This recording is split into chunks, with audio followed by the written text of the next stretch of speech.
I'm Beaulieu, CEO, Chief Economist of ITR Economics, and today is April 7th. Thank you for joining us for this edition of FedWatch. We always try and find clarity in what the Fed is saying, what the Fed is thinking, where interest rates are going to be going as pushed by the Federal Reserve. And as we've mentioned before, these are definitely strange times. Fed Governor, and she's from the Cleveland Fed, Mester, spoke in New York recently, and some of the takeaways there really didn't help a whole lot in terms of clarity, but they pointed out some danger points, and I wanted to bring those to your attention. Before we get into the danger, though, let me tell you the good news. The good news is she was saying from their perspective, the Fed's perspective, the banking crisis, which never really was a crisis, is contained. And we certainly agree with that. There's evidence to confirm that. Beyond the federal term funding program, which stops banks or enables them to not have to sell bonds when those bonds are underwater, data shows that the activity at the discount window has been declining in each of the last 2 weeks. And that's good. It means the banks aren't needing to borrow as much from the Fed overnight to meet their needs. And that, again, is a sign that the banking system is operating more as it should. So that's good news in terms of the economic system. It may be bad news in that it could give governors like Mester the latitude that they need to push through another rate increase. And we think there probably is one more rate increase. They're meeting in May, June, July, could be at any one of those months. Maybe they won't, though, and I don't mean to be this, on the other hand, type of economist. The job openings number has come down. It's heading toward the pre-COVID trend, and the fact that it's coming down has got to be making some members of the Federal Reserve breathe a little bit easier.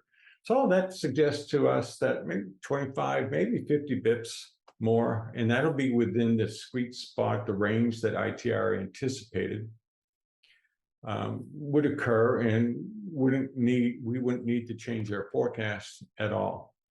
But then she laid out a little twist there too, actually, that caught my attention. One, she was saying that the Fed expects the unemployment rate to go up to between 4.5% and 4.75% by the end of 2023. We're currently at 3.6%.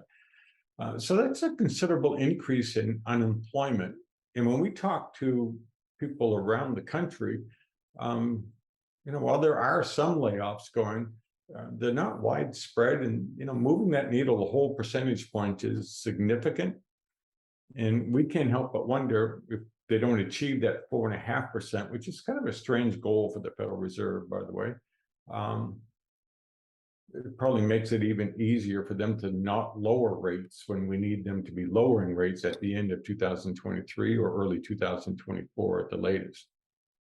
Then she went on to say that and this is the third point, the Fed is expecting the economy to experience an uptick in growth in 2024. At ITR, we're forecasting that we'll be entering into that mild recession, and the Fed is forecasting growth. That's an interesting, different view for sure.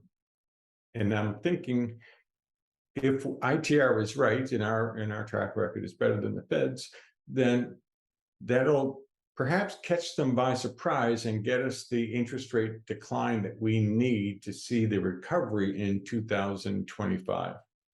So I don't mind them expecting that growth in 2024. It may work in our favor. I was just surprised that they came out with that particular statement, and it may mean they're going to be more aggressive in the shorter term. I mean, again, we have latitude for that built into our thinking, our modeling, and it may give us the decline we need in 2024 to get that 25 recovery. So some strange, interesting little tidbits there. Nothing earth-shattering, nothing that makes us want to change our forecast. It's just great that the bank's system is seemingly sound, and there aren't any great curveballs coming our way at the moment. I'll see you next week on the 14th. Thank you for joining me for this week's FedWatch.